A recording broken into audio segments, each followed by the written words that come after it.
Welcome to citizens pulse. నేను మీ రాజేష్.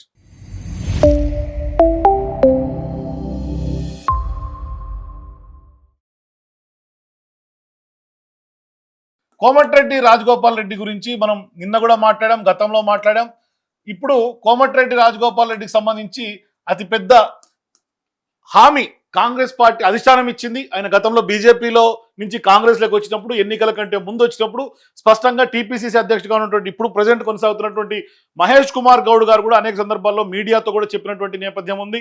మరోవైపు ఆయన కూడా కోమటిరెడ్డి రాజగోపాల్ రెడ్డి కూడా స్పష్టంగా నాకు అధిష్టానం హామీ ఇచ్చింది. కేసీ వేణుగోపాల్ అట్లాగే ఇప్పుడున్నటువంటి ఇన్ఛార్జిగా ఉన్నటువంటి మీనాక్షి నటరాజన్ కూడా హామీలు ఇచ్చారు కాబట్టి ఖచ్చితంగా నాకు దక్కి తీరుతుంది, నాకు ఇవ్వాల్సిందే అని కోమటిరెడ్డి రాజగోపాల్ రెడ్డి అంటున్నారు. మరోవైపు ఇక తాడో పేడ తేల్చుకుని కూడా నేను సిద్ధమైపోయాను. ఎందుకంటే గతంలోనే నేను సీఎం ఆస్పిరెంట్ అని ఎప్పుడైతే కోమటిరెడ్డి రాజగోపాల్ రెడ్డి గారు చెప్పారో స్పష్టంగా ఇప్పుడు ఆయనకి ఇచ్చి తీరాల్సిందే అన్నట్టుగా ఒక డిమాండ్ కనిపిస్తోంది. మరోవైపు అధిష్టానంలో కూడా కొంత భారీ ఎత్తున లాబింగ్ అందరూ కూడా స్టార్ట్ చేసేశారు. మరోవైపు కోమటిరెడ్డి రాజగోపాల్ రెడ్డి గారు కూడా ఇప్పుడు అధిష్టానంతో చర్చలు జరుపుతున్నట్టు కనిపిస్తుంది. కానీ గతంలో జరిగినటువంటి ఎక్స్పాన్షన్ భాగంగా ఆనాడు ప్రేమ్ సాగర్ రావు గారు కానీ లేకుంటే కోమటిరెడ్డి రాజగోపాల్ రెడ్డి కానీ వీళ్ళిద్దరూ కూడా కొంత అసలు ఎవరి ఫోన్లు ఎత్తకుండా కొంత మొత్తం పూర్తిగా పక్కన పెట్టినటువంటి పరిస్థితి. అంటే కేసీ వేణుగోపాల్ గారిని, మీనాక్షి నటరాజన్ గారిని, రేవంత్ రెడ్డి గారిని, అంటే ఎప్పుడు ఇది జరిగింది వివేక్ గారికి, అట్లాగే అడ్లూరి లక్ష్మణ్ గారికి, అట్లాగే ఆయన వాకిటి శ్రీహరి గారికి సంబంధించినటువంటి 3 బెర్తుల ఎక్స్పాన్షన్ నేపథ్యంలో ఆనాడు జరిగింది. తర్వాత మళ్ళీ అజరుద్దీన్ గారికి కూడా మంత్రి పదవి ఇచ్చారు, అది వేరు, ఎందుకంటే మైనార్టీ కోటాలో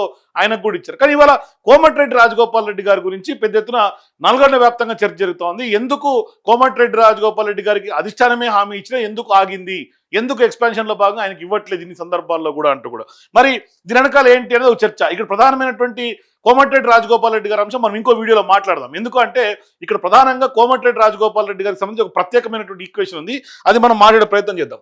ఇక ఉమ్మడి రంగారెడ్డి జిల్లా నుంచి మల్రెడ్డి రంగారెడ్డి, ఈయనకు కూడా గత కొంతకాలంగా ఈయన ఎక్స్పెక్ట్ చేస్తున్నాడు సీటు, కానీ అధిష్టానం ప్రతిసారి మొండి చేయి చూపిస్తున్నటువంటి పరిస్థితి. మరోవైపు మల్రెడ్డి రంగారెడ్డి గారు కూడా ఉమ్మడి రంగారెడ్డిలో ఇబ్రహీంపట్నంలో గెలిచినటువంటి ఎమ్మెల్యే, మరోవైపు రేవంత్ రెడ్డి గారికి ఉన్నటువంటి కోటరీలో కూడా ఆయన సోదరుడు మల్రెడ్డి రామరెడ్డి, ఇద్దరు సోదరులు కూడా రేవంత్ రెడ్డి గారికి కూడా అత్యంత సన్నిహితులు, కానీ అక్కడ న్యాయం చేయలేనటువంటి పరిస్థితి కనిపిస్తుంది. అట్లాగే పరిగి ఎమ్మెల్యే రామ్మోహన్ రెడ్డి, ఈయనకు సంబంధించి కూడా పరిగి ఎమ్మెల్యే రామ్మోహన్ రెడ్డి కూడా కొంత రేవంత్ రెడ్డి గారికి అత్యంత సన్నిహితులు. అట్లాగే రామ్మోహన్ రెడ్డి కూడా పెద్ద ఎత్తున ఇప్పటికే లాబింగ్ చేస్తున్నట్టు కనిపిస్తుంది, ఢిల్లీ లెవెల్లో లాబింగ్ చేస్తారు, ఆయన కూడా వెళ్ళినట్టుగా తెలుస్తుంది. అట్లాగే సుదర్శన్ రెడ్డి, ఉమ్మడి నిజామాబాద్ జిల్లా నుంచి సుదర్శన్ రెడ్డి, ఈయన కూడా రేవంత్ రెడ్డికి అత్యంత సన్నిహితులు. ప్రస్తుతం రేవంత్ రెడ్డి ప్రభుత్వానికి ఆయన సలహాదారుగా కొనసాగుతున్నారు, ఖచ్చితంగా ఆయన పేరు కూడా వినిపిస్తోంది. అట్లాగే బాలు నాయక్, డోర్నకల్కి సంబంధించినటువంటి ఎమ్మెల్యే, దేవరకొండకు సంబంధించినటువంటి ఎమ్మెల్యే బాలు నాయక్, ఆయనకు కూడా ప్రధానమైనటువంటి రేసులో ఉన్నారు. అట్లాగే రామచంద్రు నాయక్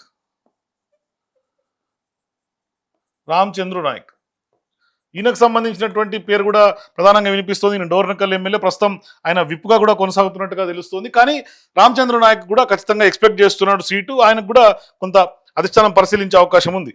ఇక ప్రేమ్ సాగర్ రావుకు సంబంధించి కూడా అనేక రోజుల నుంచి పెద్ద ఎత్తున ఆస్పిరెంట్గా కనిపిస్తున్నారు. మంచిర్యాలకు సంబంధించినటువంటి ఎమ్మెల్యే, మరోవైపు ఆయన పెద్ద ఎత్తున గతంలో ఎమ్మెల్సీగా చేశారు. మరోవైపు కాంగ్రెస్ పార్టీ హడ్డల్ ట్రైన్స్లో ఆయన కొంత సపోర్ట్గా ఉన్నారు పార్టీకి అని కూడా తెలుస్తోంది. మరోవైపు ఎప్పుడైతే ప్రేమ్ సాగర్ రావుకు సంబంధించి భట్టి విక్రమార్క, ఉత్తమ్ కుమార్ రెడ్డి ఇట్లా సీనియర్లు అందరూ కూడా ప్రేమ్ సాగర్ రావుకి ఖచ్చితంగా ఇచ్చి తీర్చాల్సిందని పట్టుబడతారు. కానీ ఇక్కడ జూపల్లి కృష్ణారావు, ప్రేమ్ సాగర్ రావు అంటే వెలమ కమ్యూనిటీ, అంటే ఇక్కడ క్యాస్ట్ బేస్డ్ సంబంధించి కొంత సమీకరణలో భాగంగా కొంత ప్రేమ్ సాగర్ రావుకి ఇప్పుడు దాకా దక్కనటువంటి పరిస్థితి. కానీ ఇప్పుడు క్యాస్ట్ సమీకరణలు ఇప్పుడు అడ్డు రావని మీకు అందరికి డౌట్ రావచ్చు. కానీ ఇవాళ ప్రేమ్ సాగర్ రావుకు సంబంధించి, జూపల్లి కృష్ణారావుకు సంబంధించి కొన్ని ఆరోపణలు వస్తున్నటువంటి నేపథ్యంలో సో ఇప్పుడు జూపల్లి గారిని ఏమన్నా కొంత పక్కన పెట్టి ప్రేమ్ సాగర్ రావు గారిని తీసుకునే అవకాశాలు ఉన్నట్టుగా కూడా కొంత చర్చలు జరుగుతూ ఉన్నాయి. చూడాలి మరి భవిష్యత్తులో ఏం జరుగుతున్నది కూడా.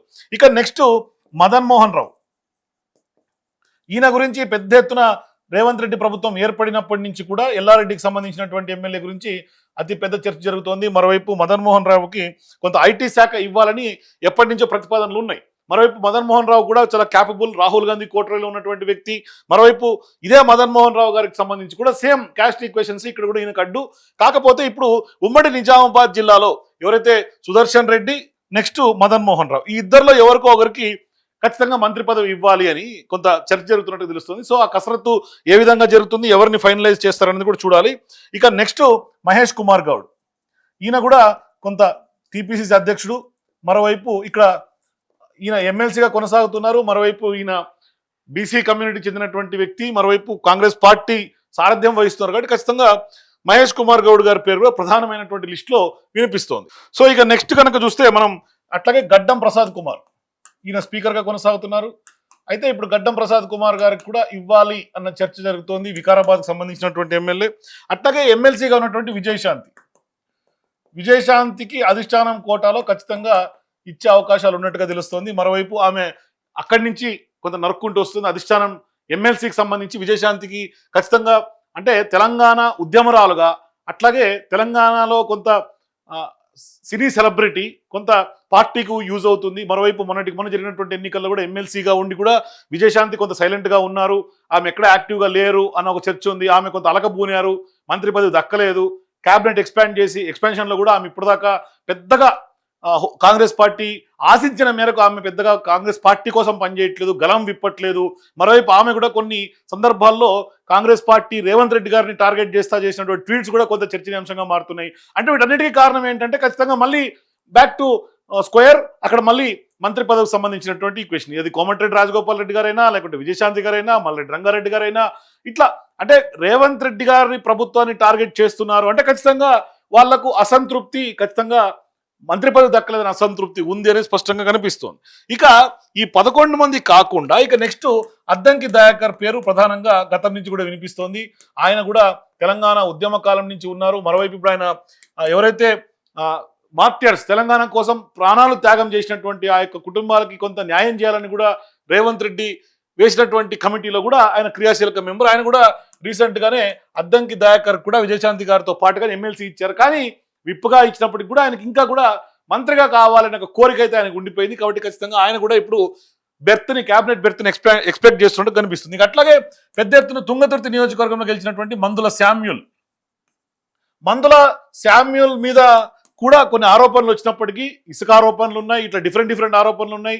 ఆయన అసెంబ్లీలో ఏకంగా కొంత వార్నింగ్లు ఇచ్చినటువంటి సందర్భం రీసెంట్గా అది పెద్ద చర్చ జరిగింది దాని మీద. కానీ ఇప్పుడు ఆయన కూడా ఖచ్చితంగా నాకు మంత్రి పదవి వస్తుంది, ఆయన సొంత నియోజకవర్గంలో ఆయన ఫ్యాన్స్ చెప్పుకుంటున్నారు, ఆయన కూడా చెప్పుకొని తిరుగుతున్నట్టుగా కొంత ప్రచారం జరుగుతోంది. కానీ అధిష్టానం కొంత కాస్ట్ సమీకరణలో భాగంగా కొంత ఎస్సీ కమ్యూనిటీ కాబట్టి ఖచ్చితంగా మందుల శామ్యూల్ దృష్ట్యా కూడా ఆయనకు కూడా కొంత అధిష్టానం ఆలోచన చేసే అవకాశాలు ఉన్నట్టుగా తెలుస్తుంది. మరోవైపు రేవంత్ రెడ్డి గారికి కూడా కొంత క్లోజ్నెస్ ఉంది. మందుల శామ్యూల్ అంటే కొంత ఆయన వాక్చాతుర్యం, మరోవైపు క్యాస్ట్ కార్డు ఇవన్నీ ఉన్నాయి కాబట్టి కొంత ఆలోచన చేసినా ఆశ్చర్యం లేదు.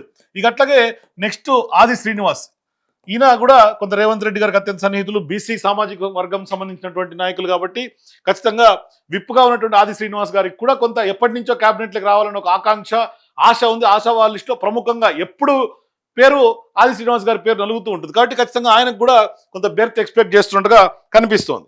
ఇక అట్లాగే ప్రధానంగా వేముల వీరేశం కూడా కొంత క్యాస్ట్ కార్డు, అట్లాగే ఆయనకున్నటువంటి వ్యవహారాల నేపథ్యంలో ఆయన ప్రస్తుతం విప్పుగా కొనసాగుతున్నారు. అట్లాగే వేముల వీరేశం కూడా కొంత ఎక్స్పెక్ట్ చేస్తున్నారు. కానీ వేముల వీరేశం వర్సెస్ కోమటిరెడ్డి గతంలో నడిచింది మనకు తెలుసు. కానీ ఇవాళ అవన్నీ కొంత సద్దుమణినట్టుగా కనిపిస్తుంది. కాబట్టి ఖచ్చితంగా ఇప్పుడు వేముల వీరేశం కూడా ఖచ్చితంగా ఎక్స్పెక్ట్ చేస్తున్నారు క్యాబినెట్లో బెర్త్ని. మరి రేవంత్ రెడ్డి గారికి మరీ ముఖ్యంగా వేముల వీరేశం కొంత పొంగులేటి వర్గం ఈయన. కానీ ఇప్పుడు కొత్తగా ఇంకొక ఆ పొంగులేటి వర్గంలో కొత్తగా ఇంకొక పేరు కూడా యాడ్ అయింది, అది కూడా చెప్తాను మీకు నేను. అయితే వేముల వీరేశం సంబంధించి ఇప్పుడు పొంగులేటి వైపు నుంచి కూడా కొంత గ్రీన్ సిగ్నల్ వచ్చినట్టుగా ఆయన కూడా కొంత ప్రెజరైజ్ చేస్తున్నట్టుగా మనకు తెలుస్తోంది. ఇక అట్లాగే మరొక కీలకమైనటువంటి ఒక పేరు ఏంటంటే అరికపూడి గాంధీ. అయితే అరికపూడి గాంధీకి ఎట్లా ఇస్తారు, ఆయన బీఆర్ఎస్ పార్టీ నుంచి వచ్చినటువంటి వ్యక్తి కదా, మరి ఆయన ప్రస్తుతం PSC public accounts committee chairman గా ఉన్నారు కదా, ఆయనకు ఎందుకు ఇవ్వాలి, ఎందుకు ఇస్తారు అని మీరు అనగొచ్చు. ఎందుకు వచ్చి దీని పేరు సడన్ గా తెర మీదకి ఎందుకు వచ్చింది. కానీ ఇక్కడ క్యాస్ట్ ఈక్వేషన్స్ లో భాగంగా ఈయన కమ్మ కమ్యూనిటీ. అయితే ప్రధానంగా నెక్స్ట్ జిహెచ్ఎంసీ ఎన్నికలు రాబోతా ఉన్నాయి. జిహెచ్ఎంసీ ఎన్నికలు ఎక్స్పాన్షన్ లో భాగంగా ఖచ్చితంగా జిహెచ్ఎంసీలో కాంగ్రెస్ పార్టీకి ఎన్ని సీట్లున్నా, ఎంత ప్రాతినిధ్యం ఉందో మనందరికీ తెలుసు. కాబట్టి కాంగ్రెస్ పార్టీకి అక్కడ జిహెచ్ఎంసీ లిమిట్స్ లో ఖచ్చితంగా బలం పుంజుకోవాలంటే స్పష్టంగా ఇటువంటి బలమైనటువంటి లీడరు, మరీ ముఖ్యంగా సెటిలర్ లోట్లు కాంగ్రెస్ వైపు రావాలంటే కూడా కమ్మ కమ్యూనిటీకి ఇవ్వాలి అన్న ఒక చర్చ ఆశావాహుల లిస్టులో ఆయన పేరు కూడా ప్రముఖంగా వినిపిస్తోంది. మరి ఎంతవరకు ఇది వర్కౌట్ అవుతుంది, ఎందుకంటే ఈయనతో పాటుగా వచ్చినటువంటి గూడెం మహిపాల్ రెడ్డి మళ్ళీ బ్యాక్ టు పెవిలియన్ లాగా ఆయన బీఆర్ఎస్ పార్టీతో ట్రావెల్ చేస్తున్నాడు.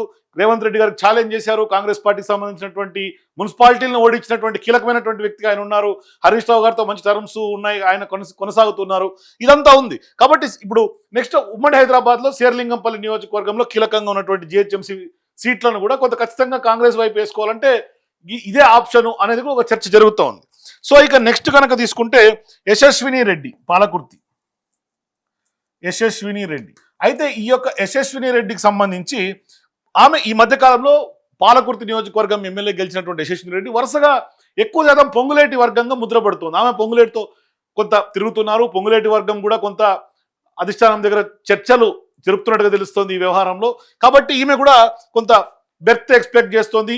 చిన్న వయసులో ఎమ్మెల్యేగా గెలిచినటువంటి వ్యక్తి, మహిళా కోట, వాళ్ళ ఎన్ఆర్ఐ కుటుంబం నుంచి వచ్చినటువంటి ఎమ్మెల్యే. మరీ ముఖ్యంగా గతంలో బీఆర్ఎస్ పార్టీ హయాంలో కూడా అక్కడ అదే నియోజకవర్గం నుంచి ఉన్నటువంటి ఎర్రబల్లి దయాకర్ రావు, ఆయన కూడా మంత్రి, సీనియర్ లీడరు. అటువంటి లీడర్ని ఓడించింది కాబట్టి ఖచ్చితంగా యశస్విని రెడ్డికి కూడా ఖచ్చితంగా ఇచ్చి తీరాల్సిందే, మాకు ఇవ్వాల్సిందే, మాకు ప్రాతినిధ్యం దక్కాల్సిందే అనే ఒక చర్చ ఉంది. మరోవైపు రేవంత్ రెడ్డి గారికి కూడా అత్యంత సన్నిహితురాలు. మరోవైపు ఇప్పుడు ఇదే కేబినెట్ ఎక్స్పెన్షన్ లో కొంత కొండా సురేఖ మహిళా మంత్రి కొంత చెక్ పడే అవకాశాలు ఉన్న చర్చ జరుగుతున్నటువంటి నేపథ్యంలో కొంత యశస్విని రెడ్డిని కొంత క్యాబినెట్లోకి యువ ఎమ్మెల్యేలుగా కొత్త ఫేస్ లాగా ఉంటుంది, కొంత ప్రజలతోటి మమేకమైనటువంటి వ్యక్తిగా ఆమె ఎంకరేజ్ చేద్దామని కూడా రేవంత్ రెడ్డి గారు కసరత్తులో భాగంగా ఎక్స్పెక్ట్ చేస్తున్నట్టుగా తెలుస్తోంది. సో ఇక అట్లాగే బీసీ కోటాలో నెక్స్ట్ పేరు బీర్లా ఐలయ్య. అయితే బీర్లా ఐలయ్య గారి పేరు కూడా ప్రధానంగా ఎప్పటి నుంచో వినిపిస్తోంది. ఇప్పుడు నెక్స్ట్ బీర్లా ఐలయ్య గారికి కూడా ఖచ్చితంగా ఆయన కూడా క్యాబినెట్ బెర్త్ ఎక్స్పెక్ట్ చేస్తున్నారు. మరోవైపు బీసీ కోట, బీసీ సామాజిక వర్గం, Congress party BC vote bank ని కొల్లగొట్టే దిశగా కులగణన అనే అంశం తీసుకొచ్చి పెద్ద ఎత్తున బీసీలకు పెద్దపీట వేసే దిశగా కాంగ్రెస్ పార్టీ పెద్ద ఎత్తున చర్చ జరుగుతోంది కాబట్టి ఆయన. ఇక నెక్స్ట్ అన్నిటికంటే ముఖ్యంగా అనిరుద్ రెడ్డి ఏకంగా ఇప్పుడు క్యాబినెట్ బెర్త్ ఎక్స్పెక్ట్ చేయడమే కదా, ఆయన ఏకంగా సీఎం రేస్లకు కూడా గతంలో ఒక ఇంటర్వ్యూలో, ప్రైవేట్ ఛానల్కి ఇచ్చినటువంటి ఇంటర్వ్యూలో నేను సీఎంగా ఎందుకు అవ్వకూడదు, నేను సీఎం క్యాండిడేట్నే కదా, తప్పేముంది సీఎం అయితే, రేవంత్ రెడ్డి గారు లాంటి వాళ్ళు సీఎం అవ్వంగా లేదు, మేము సీఎంలో అయితే తప్పేంది అని చాలా మంది ఈ విధమైనటువంటి మాటలు మాట్లాడుతున్నారు. సో ఖచ్చితంగా ఆయన కూడా ఎక్స్పెక్ట్ చేస్తూ ఉన్నాడు.